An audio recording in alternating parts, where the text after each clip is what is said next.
नमस्कार मैत्रिणींनो, कृष्णिका सिंपल रेसिपीमध्ये तुमचं पुन्हा एकदा स्वागत आहे। आज आपण बनवणार आहोत अगदी सिंपल पद्धतीने रेस्टॉरंट स्टाईल मटन बिर्याणी। रेस्टॉरंटमध्ये आपण जर मटन बिर्याणी ऑर्डर केली तर फारच महाग भेटते आणि तेही खूप ऑइली असते आणि खूप मसाले असतात त्यात। तर आपण कमीत कमी मसाल्यांमध्ये आणि खूप कमी ऑइलमध्ये घरच्या घरी ही रेसिपी कशी बनवणार ते बघूया। त्याचबरोबर जेवढा खर्च रेस्टॉरंटमध्ये येईल ना त्यापेक्षा निम्म्या खर्चात आपण संपूर्ण घरासाठी ही बिर्याणी बनवणार आहोत। आता मटन बिर्याणी बनवण्यासाठी मी इथे 750 ग्राम मटन घेतलेला आहे। मटन स्वच्छ धुवून घेतलं आणि त्यातलं संपूर्ण पाणी निथळून टाकलेलं आहे। आता या मटणात काही मसाले टाकूया आणि मटण अर्धा तास मॅरिनेशनसाठी ठेवून देऊया। तुमच्याजवळ जास्त वेळ असेल तर तुम्ही रात्रभर मसाल्यांबरोबर हे मटण मॅरिनेशनसाठी ठेवलं तर खूपच छान। नसेल तर कमीत कमी 2 तास ठेवा, पण माझ्याजवळ तेवढा वेळ नाही आहे म्हणून मी अर्धा तासच ठेवणार आहे। आता इथे मी घेतलेली आहे हळद, धने पावडर, बिर्याणी मसाला आणि लाल मिरची पावडर। हे सर्व मटणामध्ये टाकून घेऊया। त्याचबरोबर एक 5 ते 6 चमचे मी दही घेतलेलं आहे, हे सुद्धा टाकून घेऊ। त्याचबरोबर 2 हिरव्या मिरच्या मी उभ्या चिरून घेतल्या होत्या त्या टाकून घेतल्या। 2 चमचे अद्रक आणि लसूणची पेस्ट घेतलेली आहे आणि त्याचबरोबर चवीनुसार मीठ टाकून घेतलेलं आहे। त्याचबरोबर अर्धा लिंबू पिळून घेऊया आपण। आता थोडीशी पुदिन्याची पानं टाकून घेऊया आणि थोडी कापलेली कोथिंबीर टाकूया आणि थोडासा तळलेला कांदा टाकून घेऊ आणि हे सर्व मसाले मटणाला व्यवस्थित लावून घेऊया। ह्या मसाल्यांबरोबरच आपण आता अर्धा तास मटण आपण मॅरिनेशनसाठी ठेवणार आहोत। आता यावरती झाकण ठेवूया आणि अर्धा तास मॅरिनेशनसाठी ठेवूया। आता ज्या तेलात मी कांदा परतवलेला होता तेच तेल मी घेतलेलं आहे, यापेक्षा वेगळं तेल घ्यायची गरज नाही हां। आता यात काही खडे मसाले टाकूया। त्यात एक तमालपत्र आहे, एक मोठी वेलची आहे, 2 हिरव्या वेलच्या, थोडीशी दालचिनी, शहाजिरे, 5-6 मिरे आणि 2-3 लवंगा घेतलेल्या आहेत, ते तेलात टाकून घेऊ। कारण मटण मॅरिनेशन होऊन अर्धा तास झालेला आहे। आता यात 2 मीडियम आकाराचे कांदे मी उभे चिरून घेतले होते ते टाकून घेऊन आणि ते व्यवस्थित परतून घेऊया। यानंतर आपण 1 चमचा अद्रक लसूणची पेस्टही टाकून घेऊ। आपण मॅरिनेशनसाठी टाकली होती आणि आता यातही टाकून घेऊया आणि हे सर्व मसाले व्यवस्थित अगदी 4 ते 5 मिनिट परतून घेऊया तेलात। बघा तेल मी किती कमी घेतलेलं आहे। मसाले व्यवस्थित परतले की त्यात मॅरिनेट झालेलं मटण टाकून देऊ आणि ह्या मसाल्यांबरोबर हे मटण व्यवस्थित फ्राय करून घेऊया। अगदी 6-7 मिनिट व्यवस्थित फ्राय करून घ्यायचं। तेलामध्ये मटण फ्राय करताना मधून मधून हलवायचं, मटण खाली लागलं नाही पाहिजे याची काळजी घ्यायची। आता जवळजवळ 6-7 मिनिट झालेले आहे मटण फ्राय होऊन। आता ज्या कढईमध्ये आपण मॅरिनेशनसाठी ठेवलेलं होतं ना त्याच कढईत मी थोडंसं गरम पाणी घेतलं आणि ते पाणी टाकलं। मटण जवळजवळ 70 ते 80% आपण शिजवून घेणार आहोत। तुम्हाला हवं असेल तर अजून थोडंसं पाणी लागलं तर गरम पाणी टाका आणि आता दुसरीकडे आपण भात बनवून घेऊया। एका पातेल्यात मी पाणी गरम करायला ठेवलेलं आहे।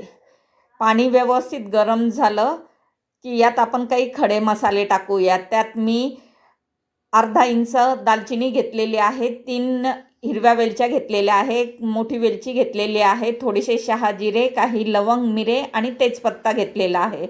त्याचबरोबर पाण्यामध्ये थोडासा पुदिना टाकूया आणि थोडीशी कोथिंबीर टाकूया। तसेच 1 हिरवी मिरची टाकून घेऊया, मी मधोमध चिरून घेतली आणि ती टाकून घेतली। त्याचबरोबर चवीनुसार मीठ टाकूया। मीठ थोडंसं जास्त टाकायचं कारण आपण पाणी काढून टाकणार आहोत आणि आता हे सगळे मसाले व्यवस्थित उकळून घ्यायचे। हे बघा हे मसाले व्यवस्थित उकळलेले आहे पण पाण्याला हिरवा रंग आलेला आहे, तर आपण अर्धा लिंबू पिळून घेऊया, त्यामुळे पाण्याचा हिरवा रंग तर जाईल। हे बघा पाणी किती स्वच्छ झालं आणि आपला भात अगदी मोकळा आणि पांढरा शुभ्र होईल. लिंबू टाकणं खूप गरजेचं असतं आणि भाताची चवसुद्धा वाढेल. आता मसाले व्यवस्थित उकळलेले आहेत. आता यात मी अर्धा किलो बासमती तांदूळ घेतलेला आहे. तो 2-3 पाण्याने स्वच्छ धुवून घेतला आणि अर्धा तास भिजत टाकला होता. आता हा तांदूळ आपण यात टाकून घेऊया या पाण्यात आणि जवळजवळ तांदूळसुद्धा आपण 70% शिजवून घेऊया. तांदूळ अगदी पाण्याला उकळ आल्यानंतरच सोडायचा, म्हणजे मसाल्यांचा सगळा फ्लेवर पाण्यात उतरल्यानंतरच तांदूळ त्यात सोडायचा. तांदूळ शिजत ठेवून जवळजवळ 5 मिनिट झालेले आहेत. आपण बघूया की आपला तांदूळ झाला की नाही, आपला भात आपल्याला हवा तितपत शिजला की नाही. हो, आपल्याला जितका हवा आहे ना तितका शिजलेला आहे. आपण आता गॅस बंद करून यातलं पाणी काढून भात एका चाळणीत काढून घेऊया. आणि आता जर तुम्हाला हवं असेल तर यातले खडे मसाले काढून टाकले तरी चालेल, कारण ह्याचा पूर्ण अर्क पाण्यात आपल्या आणि भातात उतरून गेलेला आहे. मटणही जवळजवळ 70% शिजलेलं आहे. आता दुसऱ्या एका गॅसवरती मी एक तवा तापायला ठेवते, गॅस कमी करून. आणि ह्यातनं आपण काही ग्रेव्ही एका वाटीत काढून घेऊया. मग मी तुम्हाला सांगतेच पुढे की ही कशाला काढली ते. हे बघा किती सुंदर कलर आलेला आहे आपल्या मटणाचा. ह्या ग्रेव्हीचा आपण पुढे उपयोग करणार आहोत. आता या मटणावरती आपण थोडासा कांदा टाकूया तळलेला, त्याचबरोबर कोथिंबीर आणि पुदिना टाकून घेऊ.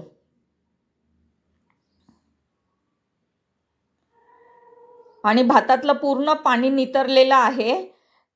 तर जो आपण भात शिजवून घेतला ना त्यातल्या अर्ध्या भाताचा थर देऊन घेऊया आपण.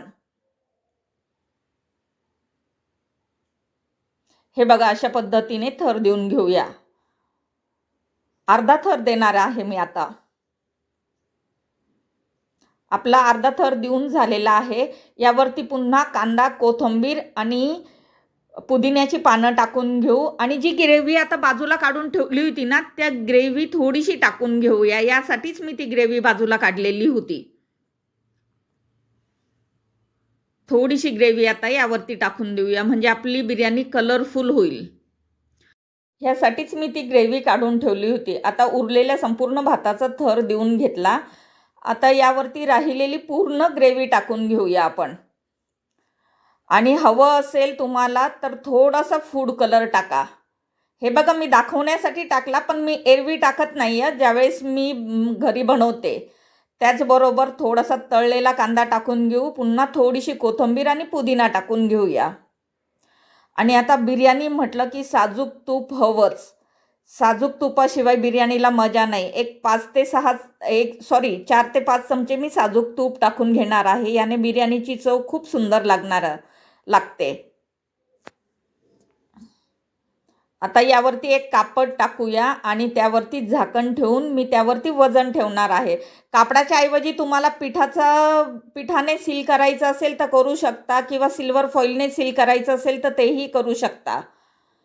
हे बघा अशा पद्धतीने मी चारी बाजूंनी कापड व्यवस्थित वरती करून घेतलं. आता यावरती वजन ठेवूया आणि सुरुवातीला ह्या पातेल्याखाली मी तो गरम तापलेला तवा ठेवलेला आहे आणि त्या तव्यावरती म्हणजे गॅसवरती 5 मिनिट मोठा गॅस करून आणि त्यानंतर 15 मिनटं अगदी मंद गॅस करून आपल्याला बिर्याणी शिजवून घ्यायची आहे. आणि बिर्याणी शिजल्यानंतरही गॅस बंद झाल्यावर जवळजवळ 10 मिनिटांनी आपण झाकण काढूया. बिर्याणी शिजून जवळजवळ 20 मिनिट झालेले आहेत. आता आपण गॅस बंद करूया आणि यावरचं वजन काढून घेऊ. आणि त्यानंतर 10 मिनिटांनी आपण झाकण काढून बघूया. आता 10 मिनिट झालेले आहेत गॅसवरनं बिर्याणी उतरवून. बघा किती सुंदर झाली ही आपली बिर्याणी. आणि झाकण काढल्या संपूर्ण किचनमध्ये माझा बिर्याणीचा सुगंध दरवळायला लागला. खूपच छान झालेली आहे. आता एका सर्विंग प्लेटमध्ये ही बिर्याणी मी तुम्हाला काढून दाखवते. हे बघा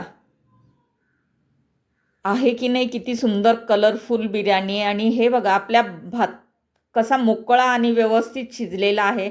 भाताचा दाणा ना दाणा मोकळा झालेला आहे आणि हाताला अजिबात तेल लागलेलं नाही.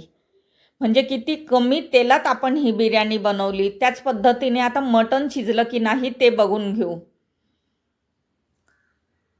हात लावल्याच त्या हड्डीचं मटण निघालेलं आहे. म्हणजे खूप छान पद्धतीने आपलं मटण शिजलेलं आहे. हे बघा, बघता क्षणी बिर्याणीला तोंडाला पाणी येईल. हात लावताच ते मटण अगदी गळतं आहे. म्हणजे तुम्ही सुद्धा अशा पद्धतीने नक्की करून बघा. आणि हो, तुम्हाला जर हा व्हिडिओ आवडला असेल ना, तर माझ्या चॅनलला प्लीज लाईक आणि सबस्क्राईब करा. किती झटपट झालेली ही बिर्याणी. आता पुन्हा भेटूया एका नवीन व्हिडिओमध्ये एका नवीन रेसिपी बरोबर. तोवर बाय बाय.